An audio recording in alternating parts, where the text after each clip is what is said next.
Hi hello sweeties, welcome to my story world. వీటన్నింటి మధ్య ఇంకా ఏం జరుగుతుందో అని భయం వేస్తుంది నాకు. రంజిత్ని చంపేస్తే బెటర్ అనిపిస్తుంది అని మధు అనింది. ఆ మాటకి షాక్ అయిన దేవాంశ్ విసిగిపోయి ఆ మాట అంటుందని అర్థం చేసుకొని, శిక్ష వేయడానికి నువ్వెవరు నేనెవరు చెప్పు, అలా చేస్తే అప్పుడు వాడికి మనకి తేడా ఏంటి, రేపు వాడున్న ప్లేస్లో నేనుంటాను అంతే కదా, ఆ మాత్రం దానికి ఇంత కష్టపడడం ఎందుకు, వాడి దగ్గరికి వెళ్ళే భోజనంలో అంత విషం కలిపినా చాలు చచ్చిపోతాడు, కానీ నేను అది కాదు చేయాలనుకుంటుంది, వాడు చేసింది చేస్తుంది తప్పు అని వాడికి తెలియాలి, ఇక బయటికి రాకుండా వాడు జీవితాంతం జైల్లో ఉండాలి అని దేవాంశ్ చెప్పాడు.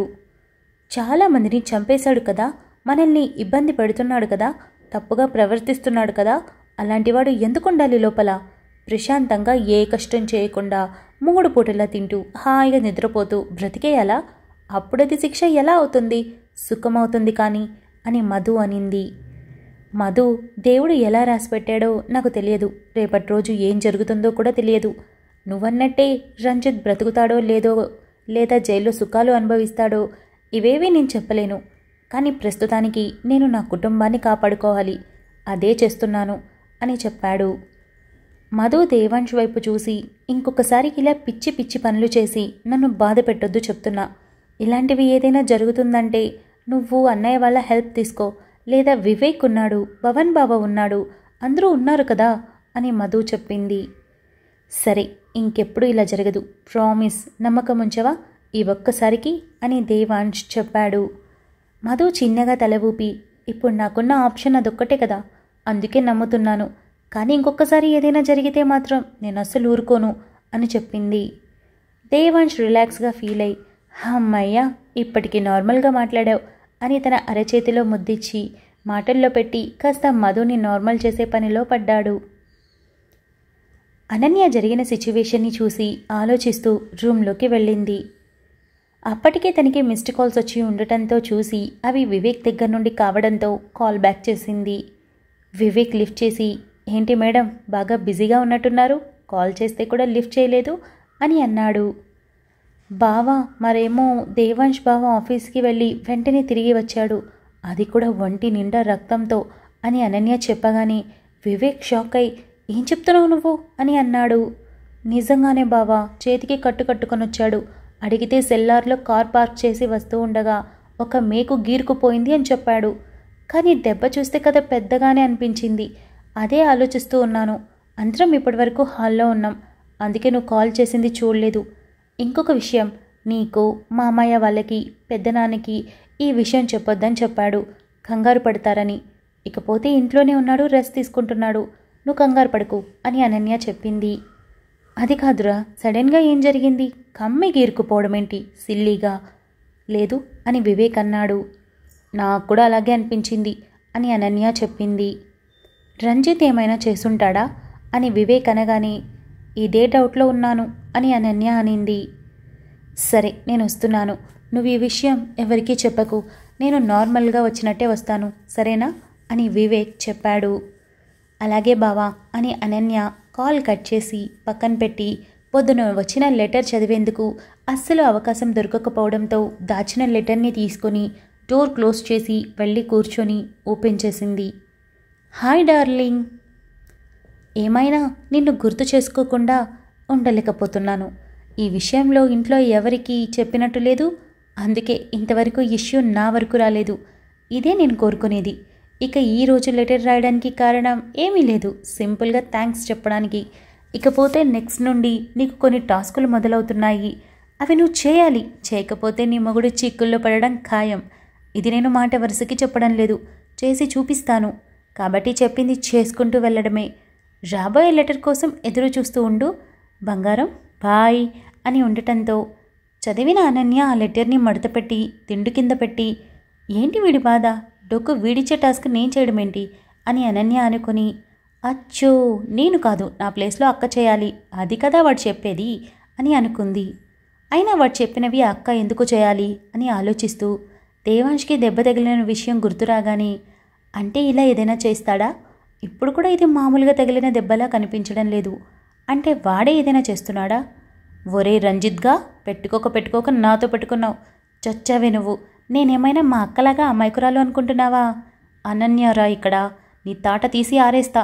చూద్దాం మన మధ్య జరిగే ఈ లెటర్ల కాన్వర్జేషన్లో నువ్వు గెలుస్తావో నేను గెలుస్తానో. నాకైతే డౌట్ లేదు, విన్నర్ పక్కాగా అనన్యానే. నీకు మూత మూగిపోతుంది చూసుకో అని అనన్య నమ్మకంగా అనుకుంది.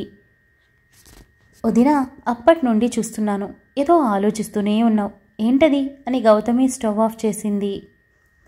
దుర్గా స్టవ్ వైపు చూసి ఒక నిట్టూర్పు వదిలి అక్కడి నుండి వెళ్ళి డైనింగ్ టేబుల్ దగ్గర కూర్చోవడంతో గౌతమి కూడా వెళ్ళి కూర్చొని, ఏమైంది వదిన, దేవ్ గురించి ఆలోచిస్తున్నావా అని అడిగింది. మరి ఆలోచించొద్దా? బంగారం లాంటి పిల్లాడు, ఇంతవరకు ఒక దెబ్బ కూడా తగిలించుకోలేదు. అలాంటిది ఈరోజు ఇంత పెద్ద కట్టుతో ఇంటికొస్తే నా కడుపు తరుక్కుపోతుంది. అది ఎందువల్ల జరిగిందో నాకు తెలియదు, కానీ అసలు దేవ్ ఒంటి మీద దెబ్బని నేను చూడలేకపోతున్నాను. కానీ దేవ్ ముందు బాధపడితే తను ఇంకా బాధపడతాడు, ఇంకా ఎక్కువ ఆలోచిస్తాడు. అందుకే ఏం జరగలేదు, చిన్న దెబ్బ అన్నట్టుగా ఊరుకున్నాను. కానీ ఎలా ఊరుకోగలను? నువ్వు చూసావు కదా ఎంత పెద్ద దెబ్బ అని. దుర్గా కన్నీళ్లు పెట్టుకుంది. అవును, నేను కూడా దేవ్కి దెబ్బ తగలడం ఎప్పుడు చూడలేదు. ఎంత నెమ్మదిగా ఉంటాడు, ఎంత అనుకోగా ఉంటాడు. అలాంటి వాడికి ఇలా దెబ్బ తగలడం నాకు కూడా నచ్చడం లేదు అని రాధిక అనింది. అబ్బా వదినలు, మీరిద్దరూ ఈ మెలో డ్రామా ఆపేయండి. ఇప్పుడు కనుక దేవ్ చూశాడంటే ఇంకేం లేదు, మీరన్నట్టు ఆలోచనల్లో పడిపోతాడు. నా మాట విని నార్మల్గా ఉండండి. ఏదైనా తను చూసుకోగలడు. దేవ్కి నెమ్మదిగా ఉండడం మంచిగా ఉండడమే కాదు, తెలివిగా ప్రవర్తించడం కూడా తెలుసు. కాబట్టి మనమేమీ బాధపడక్కర్లేదు. తనని జాగ్రత్తగా చూసుకుంటే చాలు అని గౌతమి చెప్పింది. అది కాదు గౌతమి, అందరినీ ఒక్కడే చూసుకోవాలి అంటే కష్టమే కదా. అలా అని బయటికి వెళ్లకుండా ఉండలేడు. 1,00,000 పనులు. ఈ రోజుకైతే మధు ఆపేసింది, లేదంటే ఇప్పుడు కూడా డ్రెస్ మార్చుకొని వెళ్ళిపోయేవాడు. అలా వెళ్ళి ఉంటే నాకింకా దిగులుగా అనిపించేది అని దుర్గా అనింది. చూసావుగా మన మధు దేవుని ఎంత బాగా కట్టడి చేస్తుందో. ఇక మనం దిగులు పడడం ఎందుకు? నీకేదైనా అనుమానం ఉంటే అది వెంటనే మధుకి చెప్పి తీర్చేసుకో. తనైతేనే దేవుని కంట్రోల్లో పెడుతుంది, అది కూడా ప్రేమతో. అలాంటప్పుడు నువ్వేమీ ఆలోచించక్కర్లేదు. అదే నువ్వు చెప్పావనుకో, దేవ్ మాట నువ్వు వినాలి. అదే మధు చెప్పిందనుకో, మధు మాట దేవ్ వింటాడు. ప్రాబ్లం సాల్వ్ కదా అని గౌతమి నవ్వింది. నిజమే, నేను ఇందాక ఆఫీస్కు వద్దంటే లేదమ్మా వెళ్తాను అని గారాలు పోయాడు. ఒప్పుకోక తప్పలేదు. కానీ మధు కాస్త గట్టిగా చెప్పేసరికే ఒప్పుకున్నాడు. ఇలాగే చెప్పించి ఇంకో 2 రోజులు ఇంట్లో ఉంచేయాలి అని దుర్గా అనింది. అది ఇలా ఆలోచించాలి, కన్నీళ్లు పెట్టుకోకూడదు అని గౌతమి అనింది. అంతలో మేఘన అమ్మా అమ్మా అని అరుచుకుంటూ రావడంతో ఏంటి అని గౌతమి అరిచింది. అమ్మా, ఎప్పుడు పెళ్లి చేస్తారు నాకు? చెప్పి 2 రోజులైంది, ఇంతవరకు ఆ ఊస ఎత్తలేదు అని మేఘన అడిగింది. ఒసే రాక్షసి, ఇలా పెళ్ళి పెళ్ళి అని అడిగితే పెళ్లి కోసం తహతహలాడిపోతున్నావని అందరూ అనుకుంటారు. కాస్త నోరు మూసుకోవే అని గౌతమి అరిచింది. అరే, ఇప్పుడు మా ఇద్దరికీ పెళ్లి కాలేదు, కానీ ఒకే ఇంట్లో ఉన్నాం. ఫోన్ మాట్లాడుకోవాలి అన్నా కూడా కష్టంగా ఉంది. కలిసి మాట్లాడుకుంటే తప్పుగా అనుకుంటారని పవన్ బావ నాతో మాట్లాడట్లేదు. కాబట్టి పెళ్లి చేసేయండి. పెళ్లి చేస్తే అప్పుడు నేను వెళ్ళి ధైర్యంగా మాట్లాడొచ్చు. ఎవ్వరి పర్మిషన్ అక్కర్లేదు. అందుకే పెళ్లి చేయమంటున్నా అని మేఘన అరిచింది. దుర్గా నవ్వుతూ మేఘన చేయి పట్టుకుని కూర్చో అని పక్కన కుర్చీలో కూర్చోబెట్టి, చెప్పు పవన్ నీకు అంత నచ్చాడా అని అడిగింది. మేఘన నవ్వుతూ తల ఊపి చాలా చాలా నచ్చాడు అని చెప్పింది. పవన్ని బాగా చూసుకుంటావా? నిన్ను పవన్ బాగా చూసుకుంటాడు అని నమ్మకం ఉందా అని దుర్గా అడిగింది. అయ్యో అత్త, బావ బాగా చూసుకుంటాడా లేదా అన్న ఆలోచన అవసరం లేదు. ఆ ఇంట్లో వాళ్ళంతా మంచితనంతో పుట్టి మంచితనం తిని మంచితనంతోనే పెరిగారు. కాబట్టి వాళ్ళకి హింస పెట్టడం, ఇబ్బంది పెట్టడం ఇలాంటివి అస్సలు తెలియదు. కాబట్టి ఏ ఆలోచన లేకుండా నవ్వుతూ ఇష్టంగా 3 ముళ్ళు వేయించేసుకుంటాను. ఇక నేను బాగా చూసుకుంటానా అంటే సిచ్యువేషన్ బట్టి ఇట్ డిపెండ్స్ అని మేఘన అనింది. నాకు తెలుసే నువ్వు ఇలాగే చెప్తావని. పవన్ నిన్ను ఎలా చూసుకుంటాడన్న ఆలోచన మాకు లేదు. నువ్వు పవన్ని ఎలా వేపుకు తింటావేమో అన్న ఆలోచన ఉంది. రేపటి రోజు నీతో వేగలేక మా అత్తమ్మ దీన్ని ఇలా ఎలా సాకారు అని అనుకుంటాడేమోనన్న భయంతో చస్తున్నా అని గౌతమి అనింది. అంత చావనవసరం లేదు. ఆ పవన్ బావ అలా ఏమీ అనుకోడు. ఎలా ఉన్నా నన్ను భరించగలడు. అది అర్థమయ్యాకే కదా వెళ్ళి ప్రపోజ్ చేశాను. తెలుసా అమ్మా, మా ప్రపోజల్ ఎంత బాగా జరిగిందో. ఆఫీస్లో అందరి ముందు ప్రపోజ్ చేశాను, అది కూడా బెదిరించి అని మేఘన చెప్పింది. ఆ మాటకి రాధిక దుర్గా నవ్వడంతో గౌతమి నోటి మీద చెయ్యడ్డు పెట్టుకొని, ఒసే దిక్కుమాలిందానా, ఇలా ఎవరైనా చేస్తారా అని గౌతమి అడిగింది. అమ్మ, నేను పవన్ బావని సీక్రెట్గా ప్రేమించి సీక్రెట్గా పెళ్లి చేసుకొని సీక్రెట్గా కాపురం చేయాలనుకోవట్లేదు. ఏదైనా పబ్లిక్గానే జరగాలి, అందుకే అందరి ముందు ప్రపోజ్ చేశా. నేనేమి బావని మోసం చేసి వేరే వాడిని పెళ్లి చేసుకోను కదా, అందుకే ధైర్యంగా చెప్పేశా. రేపు పెళ్లి కోళ్ళంతా కూడా వస్తారులే, కంగారు పడుకు. ఇకపోతే ఎప్పుడు పెళ్లి చేస్తావు? ఈ మాట అడగడానికి వచ్చాను, సమాధానం చెప్పు, నేను పోవాలి అని మేఘన అనింది. సరే అయితే నేను ఒకసారి పవన్ వాళ్ళ అమ్మతో మాట్లాడి ఒక నిర్ణయం తీసుకొని మీ మామయ్యతో మాట్లాడి అలాగే మీ నాన్నతో మాట్లాడి పూజారితో మాట్లాడి ఫటాఫట్ అన్నీ చేయించేస్తా అని దుర్గా మాట ఇచ్చింది. ఐ లవ్ యూ అత్త. అప్పటి నుండి అడుగుతుంటే సమాధానం చెప్పకుండా నన్ను తిట్టడమే పనిగా పెట్టుకుంది మా అమ్మ. నువ్వేంటంటే చక్కగా సమాధానం చెప్పావు. సరే అయితే ఆ పని నువ్వు చూసుకో, నేను వెళ్తున్నా అని మేఘన లేచి వెళ్ళింది. దుర్గా నవ్వుతూ, గౌతమి మేఘనాకి మొదటి నుండి ఫ్రెండ్స్ తక్కువ, ఎవరితో పెద్ద కలిసేది కాదు. అందుకే తనకి తనలో ఉన్న పసితనాన్ని ఎవరి దగ్గర చూపించాలో ఎలా చూపించాలో తెలియలేదు. ఎప్పుడైతే మధు, అనన్య, అమ్ము, దీపాతో బాగా కలిసిందో అప్పుడు తనలోని పసి మనసు బయట పెట్టడం మొదలుపెట్టింది. చూడు, కల్మషం లేకుండా ఎంత బాగా మాట్లాడుతుందో, ముద్దుగా అనిపిస్తుంది అని దుర్గా ముచ్చటగా చూస్తూ చెప్పి, వీలైనంత తొందరగా పెళ్లి చేసేద్దాం అని అనింది. అలాగే వదిన, నాకేమీ నిదానంగా చేయాలని ఏం లేదు. తను ఇష్టపడి చేసుకుంటున్న పెళ్ళి కదా, తను కోరుకున్నట్టే చేయాలని ఉంది.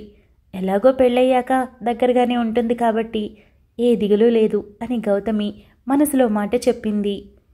నేను మీ అన్నతో మాట్లాడుతానులే అని దుర్గా అనింది.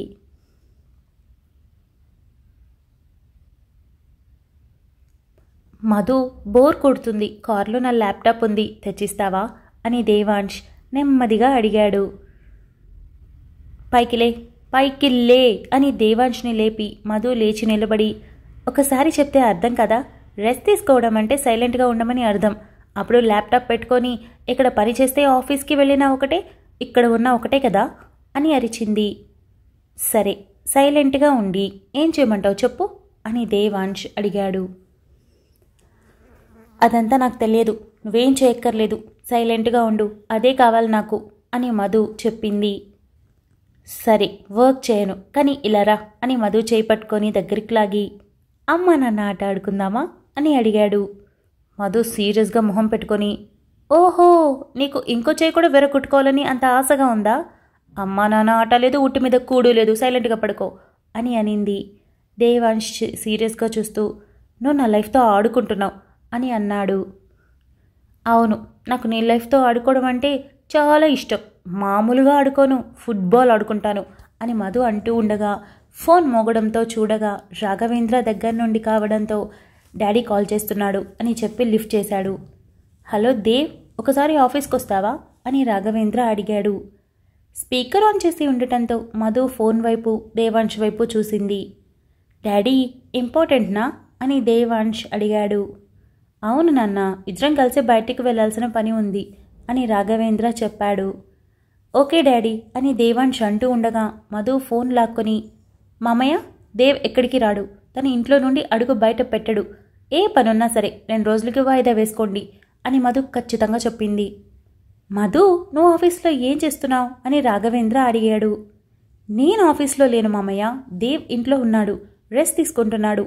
ఇంకో 2 రోజులు ఏ పని చెప్పొద్దు, చెప్తే నేను ఊరుకోను, గొడవ చేస్తాను అని మధు చెప్పింది. రెస్ట్ తీసుకోవడమా, ఏం జరిగింది అని రాఘవేంద్ర అడగడంతో మధుకి అప్పుడు అర్థమయ్యి తల కొట్టుకొని దేవాంశ్ వైపు చూసేటప్పటికే దేవాంశ్ గుర్రుగా చూడ్డం చూసి పళ్ళన్నీ బయటపెట్టి ఒక నవ్వు నవ్వి, అది మామయ్య, మరేమో మీరు కంగారు పడకండి, దేవ్కి మేకు గిరుకుంది, చాలా బ్లడ్ వచ్చింది, కట్టించుకున్నాడు, ఇంట్లో రెస్ట్లో ఉన్నాడు, అందుకే వద్దంటున్నాను అని మధు చెప్పింది. కట్టించుకొని ఇంట్లో ఉన్నాడా? అంత పెద్ద దెబ్బనా? మరి ఫోన్ చేయలేదు అని రాఘవేంద్ర కాస్త కంగారుగా అడిగాడు. ఆ మాట మీ అబ్బాయిని అడగండి, ఫోన్ చేసి మీకు చెప్తానని అత్తయ్య చెప్తే వద్దని చెప్పాడు, కంగారు పడతాడని వద్దన్నాడు. పెద్దదో చిన్నదో తెలీదు, కట్టున్నారు కదా, నాకైతే పెద్దదిగానే కనిపిస్తుంది అని మధు చెప్పింది. సరే సరే మధు, నేను వస్తున్నాను అని రాఘవేంద్ర కాల్ కట్ చేశాడు. ఇప్పుడు ఇప్పుడు నీ కళ్ళు చల్లబడ్డాయా అని దేవాంశ్ అడిగాడు. Thank you so much for listening guys. Update నచ్చినట్టయితే లైక్ చేయండి, షేర్ చేయండి, కమెంట్ చేయండి, అలానే సబ్స్క్రైబ్ చేసుకోండి. వచ్చేసాను ముచ్చట్లకి. జస్ట్ ఇప్పుడే కమెంట్స్ అన్ని చూసొస్తున్నారు. Thank you so much. అసలు ఎన్ని థ్యాంక్స్లు చెప్పాలో నాకు అర్థం అవ్వట్లే, అంత హ్యాపీగా ఫీల్ అవుతున్నా. బికాజ్ ఎందుకు అంటే ఎప్పుడైనా కూడా నేను ఏదైనా చెప్పినప్పుడు మీకు ఏంటమ్మా ఈ నసా అని ఫీల్ అవ్వకుండా ఆ ఇన్సెక్యూరిటీ ఏదైతే ఉందో దాన్ని కొంచెం పక్కకి తీసేసి బూస్టప్ ఇస్తున్నారు కదా ఎప్పటికప్పుడు, దానికి మాత్రం రుణపడే ఉండొచ్చు.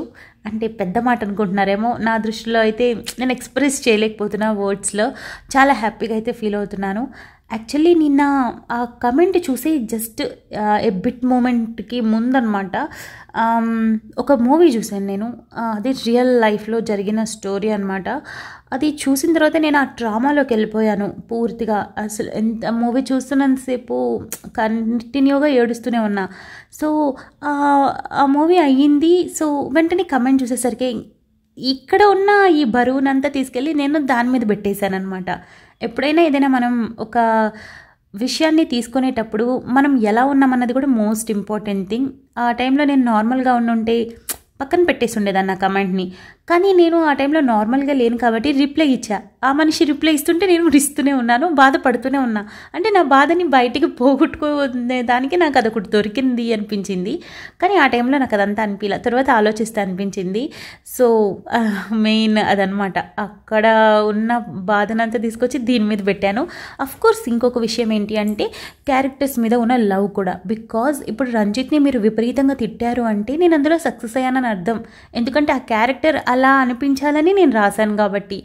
అండ్ మైరాని మీరు పొగడారు అంటే ఆ క్యారెక్టర్ని నేను బాగా రాశానని అర్థం.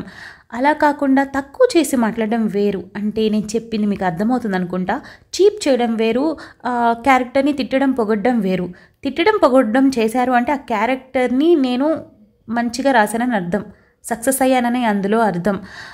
ఇక్కడ చీప్ చేసి మాట్లాడితే ఎవరికి నచ్చదు కదా. బికాజ్ నేను ప్రతి క్యారెక్టర్ని నా సోల్ పెట్టి రాస్తాను.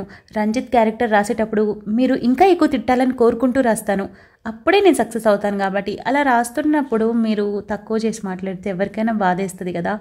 సో అదే ఫీల్ అయ్యాను నేను. అది చూడగానే నాకు ఇంకా ఎక్కువ బాధ అయిపోయింది. ఆ కమెంట్ చూడగానే అసలే స్ట్రెస్లో ఉన్నాను కదా, అది అంతా దీని మీదకి వచ్చేసింది. మళ్ళీ మా ఇంట్లో వాళ్ళు మళ్ళీ మొదటికి వచ్చేసావా అనే ఫీలింగ్ కలిగింది వాళ్ళకి. లేదు లేదు అని కూల్గా బిహేవ్ చేశాను అనమాట పైకి.